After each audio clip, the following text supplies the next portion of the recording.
గంగాధర్ గారు, YS family politics రస పట్టుగా సాగుతున్నాయి. అంటే ఎలక్షన్ 2-3 రోజులు ఉన్నందంగా ఈరోజు షర్మిల ప్రెస్ మీట్లో ఏడవటం, కన్నీళ్లు పెట్టుకోవటం అనేది ఎలా చూడొచ్చు? జగన్మోహన్ రెడ్డికి అంటే ఆడపిల్ల కన్నీళ్ళు పెట్టుకోకూడదు, ఆ కన్నీళ్ళు పెట్టుకుంటే ఆ ఇంటికి మంచిది కాదు అంటారు. ఏం చెప్తారు మీరు? ఓకేనండి. ఇక్కడ నేను ఇందాకనే చూశాను, షర్మిల గారు ఆవిడ కొంచెం ఏడుస్తూ ఇది మాట్లాడారు. ఆవిడ మాట్లాడింది నేను 1 మినిట్ 1.5 మినిట్ చూశాను. ఆవిడ అంటుంది ఏంటంటే, నాకు రాజకీయ కాంక్ష ఉంది అని అనేసి మీరు అంటున్నారు. నాకు రాజకీయ కాంక్ష ఉంటే అప్పట్లో మీరు జైల్లో ఉన్నారు కదా, అప్పుడే నేను పాదయాత్ర ఇవన్నీ చేశాను, అప్పుడే ఆ పదవి కానీ నాకు కావాల్సింది నేను లాక్కునేదాన్ని కదా, హైజాక్ చేసేదాన్ని కదా అని అనేసి ఆవిడ అన్నారనమాట. ఆవిడ వర్షన్ అది ఓకే.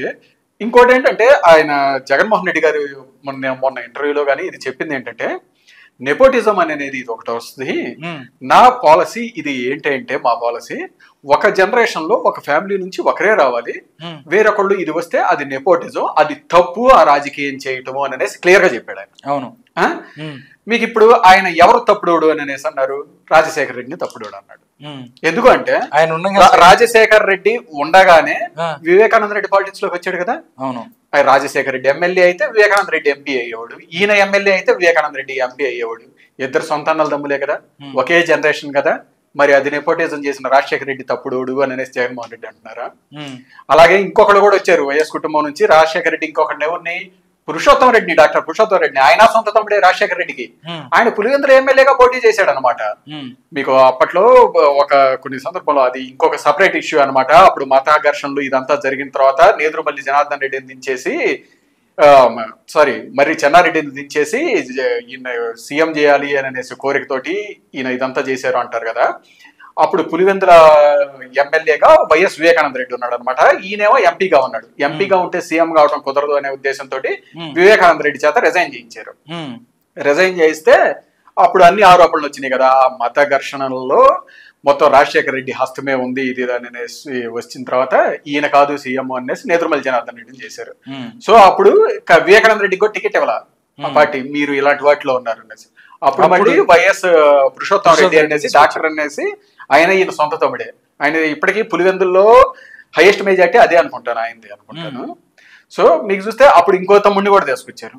అంటే రాజశేఖర రెడ్డి ఉండగానే రాజశేఖర రెడ్డి ఆయన ఇద్దరు తమ్ముళ్ళని ఒకే జనరేషన్ వాళ్ళని పాలిటిక్స్ లోకి తీసుకొచ్చాడు. అంటే రాజశేఖర రెడ్డి తప్పుడోడు అని అనేసి జగన్మోహన్ రెడ్డి గారు చెప్పారు అనుకోవాలా? దాని అర్థం అదే కదా. ఇప్పుడు షర్మిల గారు వచ్చి ఆవిడ ఏడుస్తున్నారు. ఆవిడ మాటల్లో కూడా ఒక ఇది ఉంది, అన్నాళ్ళు పాదయాత్ర చేశాను అని అనేసి, ఏదన్నా పదవి అని అనేసి ఇది హైజాక్ చేయదలుచుకుంటే చేయలేనా అని అనేసి. ఆయన మరి ఏ ఉద్దేశంతో, ఆయన నెపోటిజము ఈ ఉద్దేశం కాదు అని అనేసి ఒకటి అనిపిస్తా ఉంది. ఎందుకు అని అనేసి అంటే, మీకు ఆయన ఒకవేళ షర్మిల గారికి ఇది పదవి కానీ ఏదన్నా ఇచ్చారనుకోండి, అనుకోకుండా మళ్ళీ ఆయన జైలుకి కానీ ఏదన్నా వెళ్ళటం అవుతుంది అనుకోండి, ఆయన బయట ఉంటే ఆయన చరిష్మా ఆయనకే ఉంటుంది, షర్మిల ఆయన ముందు నిలబడలేకపోవచ్చు. అవును. కానీ ఆయన లోపలికి వెళ్ళారు అనుకోండి, అప్పుడు ఎవరు పార్టీ ప్రెసిడెంట్ గా అవ్వాలి అని అనేసి అన్నప్పుడు ఆయన ఒకవేళ వాళ్ళ ఫ్యామిలీలో వాళ్ళ వైఫ్ని కానీ ఇంకెవరన్నా చేయాలి అనే ఉద్దేశం జగన్మోహన్ రెడ్డి గారికి ఉన్నా కానీ షర్మిల గారికి చరిష్మా ఉంటది అనమాట. ఆవిడ ముందు ఆగలేకపోవచ్చు, జగన్మోహన్ రెడ్డి గారి ముందు షర్మిల గారు నిలబడలేకపోవచ్చు, అలాగే షర్మిల గారి ముందు మిగతా వాళ్ళు నిలబడలేకపోవచ్చు. ఈ ఇబ్బందులు ఫ్యూచర్ లో వస్తాయి అనే ఉద్దేశంతో ఆవిడని దూరం పెట్టడం తప్పిస్తే ఇది నెపోటిజం అని ఈయన బయటికి చెప్పినట్లు అలా కాదు అని అనేసి అనిపిస్తూ ఉంటుంది. ఎందుకంటే ఆయన ఫ్యామిలీలో ఎంతమంది అండి, ఆయన ఎక్స్టెండెడ్ ఫ్యామిలీలో ఎంతమంది టికెట్లు, అవినాష్ రెడ్డి, అలాగే వీళ్ళ ఇంకొక చుట్టం ఈయన వైవి సుబ్బారెడ్డి, ఆయన టీటీడీ చైర్మన్ ఈ పదవి, ఇంకొకళ్ళు వచ్చేసరికి బాలినేని శ్రీనివాస్ రెడ్డి, వీళ్ళందరూ ఎవరు, వీళ్ళ చుట్టాలే కదా, సొంత వాళ్లే కదా, మొత్తం వీళ్ళందరికీ ఇచ్చుకున్నాడు కదా. సో ఇదొక కారణము అనేది ఒకటి అనుకోవచ్చు.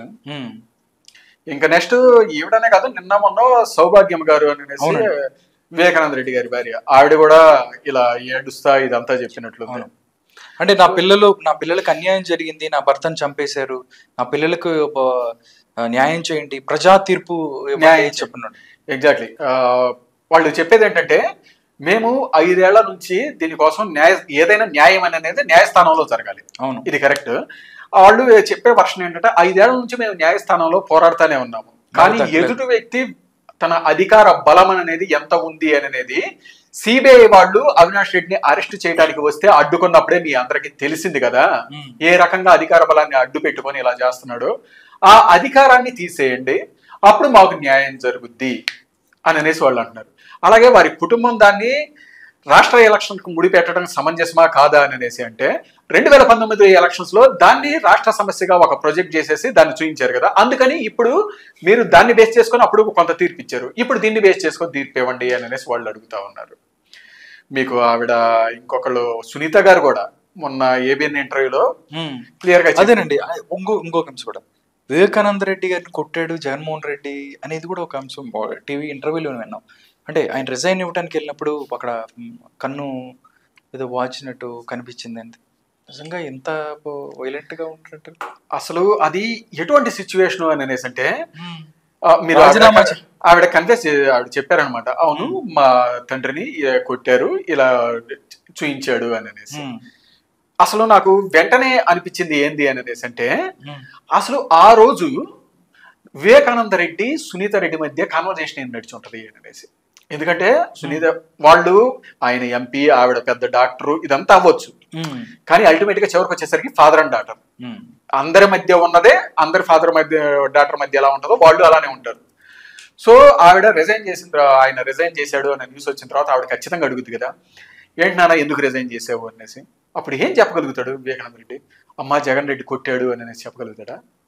చెప్పలేరు కదా. ఎవరు కూడా ఆవిడ కూడా చెప్పారు, ఏ విషయాన్ని అయినా ఏదన్నా ఎదుటోడు బాధపడే విషయాన్ని ఏ రోజు చెప్పడం మనసులో చెప్పడం ఒకటను, కూతురు ముందు ఎవరైనా హీరోగా ఉండాలి అనుకుంటారు. అవును. సో నన్ను ఒకళ్ళు కొట్టారు అని చెప్పుకోలేరు కదా. అవును. మీకు రౌడీ ఫిలో ఒక సినిమా గుర్తొచ్చింది నాకు.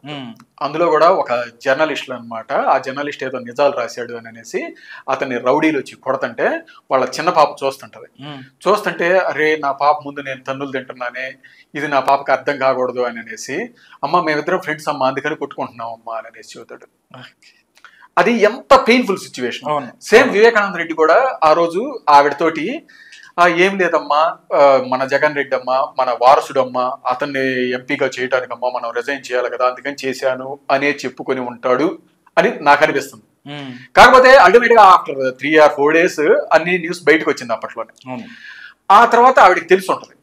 ఆవిడకి తెలిసిన తర్వాత ఈయన ఎలా ఫేస్ చేసి ఉంటాడు, నా కూతురికి నన్ను ఎవరో కొట్టారు అన్న విషయం తెలిసిపోయింది, ఇప్పుడు నా కూతురు ఎదురు పడింది, ఎలా ఉంటది? అది ఒక పెయిన్ఫుల్ సిచ్యువేషన్ అండి, అది ఎవరికి రాకూడదు అనమాట. మీకు ఆ రోజే ఇది ఈయన హర్ష కుమార్ అని అనేసి అమలాపురం ఎంపీ, మాజీ ఎంపీ, ఆయన క్లియర్ గా డీటెయిల్స్ మెన్షన్ చేశాడు అనమాట. ఆ రోజు రాజంపేట ఎంపీ సాయి ప్రతాప్ అలాగే ఈయన అమలాపురం ఎంపీ ఈయన హర్ష కుమార్ కూర్చొని మాట్లాడుకుంటున్నారంట ఢిల్లీలో. వెంటనే అహ్మద్ పటేల్ నుంచి ఫోన్ వచ్చిందంట సాయి ప్రతాప్ కి. అప్పట్లో అహ్మద్ పటేల్ అంటే సోనియా గాంధీ గారికి అన్ని రకాల, ఇప్పుడు అమిత్ షా ఎలానో మోదీ గారికి అప్పట్లో ఆయన అలా అనమాట. ఇది చేస్తా ఉండేవాళ్ళు కదా. ఈయన వెంటనే వెళ్ళిపోతుంటే ఏంటి అని అనేసి అడిగాడంట. అడిగితే ఏం లేదు వివేకానంద రెడ్డి ఏదో రిజైన్ చేశాడు అని స్పీకర్ ఈయనకి అహ్మద్ పటేల్ గారికి చెప్పారంట. వెంటనే వివేకానంద రెడ్డిని తీసుకురమ్మని అనేసి నాకు చెప్పారు. నేను ఫోన్ చేస్తుంటేనే వివేకానంద రెడ్డి నేను ఎయిర్పోర్ట్ లో ఉన్నాను, నేను వెళ్ళిపోతున్నాను, నాకు ఎవరితోటి సంబంధం లేదు, నన్ను వదిలేయండి అని అనేసి ఈయన ఏదో అంటున్నాడు, అర్జెంట్గా ఎయిర్పోర్ట్ కు పోవాలి పద అనేసి వెళ్ళారంట. వెళ్ళేసి ఆ తర్వాత వివేకానంద రెడ్డిని వెంట పెట్టుకుని సోనియా గాంధీ గారు పిలుస్తున్నారు, ఇది మామూలు విషయం కాదు, ఏంటి నువ్వు ఎట్ట పెడితే ఎట్ట అని అనేసి సోనియా గాంధీ దగ్గరికి తీసుకెళ్ళి ఉంచితే, ఏంటి నీ ఇష్టం వచ్చినట్టు నువ్వు రిజైన్ చేయటమేనా, మేము నీకు ఎంపీ టికెట్ ఇచ్చింది మాకు కనీసం సమాచారం ఇచ్చే పని లేదా అని అనేసి అడిగితే ఆయన ఏడ్చాడంట. ఏడ్చేసి చూడండి అమ్మా, నాకు జగన్ రెడ్డి నుంచి విపరీతమైన ప్రెజర్ ఉంది, మర్యాదగా రాజీనామా చేస్తావా లేదా, నువ్వు రాజీనామా చేస్తే అక్కడ నుంచి బై ఎలక్షన్కి వెళ్ళేసి నేను ఎంపీగా పోటీ చేయాలి. ఇది 2004 జనరల్ ఎలక్షన్స్ కాంగ్రెస్ అధికారంలోకి వచ్చిన 5-6 నెలలకే జరిగిందనమాట ఇదంతా.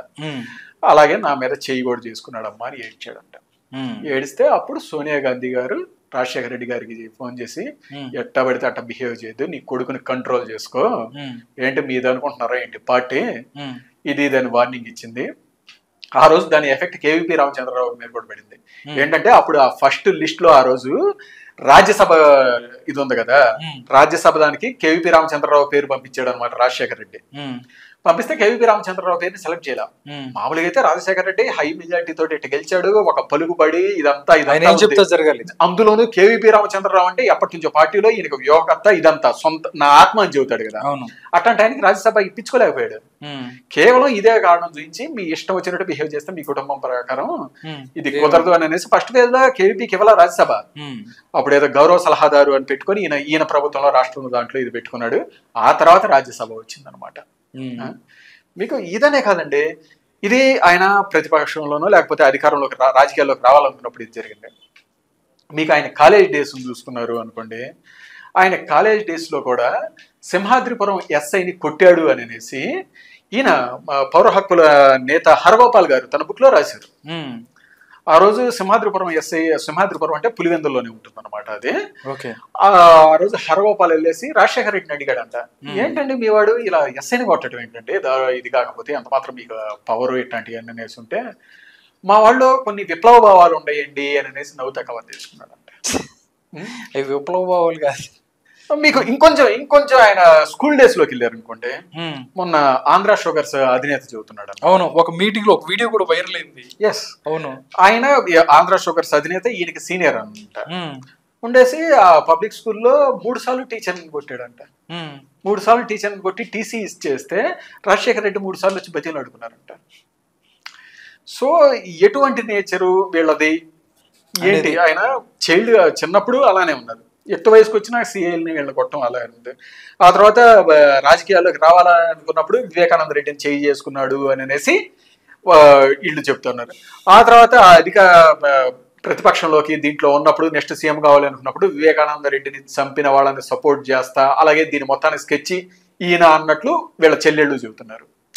సో చిన్నప్పటి నుంచి ఆయన నేర ప్రవృత్తి లాగానే కనపడతా ఉంది, ఆ నేచర్ అలాంటిదే, అంతే అలా కనపడతా ఉంది. కాబట్టి ప్రజలందరూ కూడా అర్థం చేసుకోవాలన్నమాట, ఎవరు ఎటువంటి వ్యక్తులు మనకి ఏం కావాలి అనేది. అందుకనే మీకు చూస్తే వీళ్ళ కుటుంబం కానీ కాదండి, ఇప్పుడు ఈయన పార్టీ టికెట్లు ఇచ్చారు కదా, వాళ్ళని చూడండి. అంబటి రాంబాబు ఆయన అల్లుడు బయటకు వచ్చి తిడుతున్నారు, ముద్రగడ పద్మనాభం ఆయన కూతురు బయటకు వచ్చి తిడుతుంది, దువ్వాడ ఆయన టెక్కలు ఇచ్చిన ఆయన భార్య బయటకు వచ్చి తిడుతుంది, అలాగే ఆ ముత్యాల నాయుడు ఆయన కొడుకు బయటకు వచ్చి తిడుతున్నాడు, విజయసాయి రెడ్డి ఆయన బామ్మద్ది బయటకు వచ్చి తిడుతున్నాడు.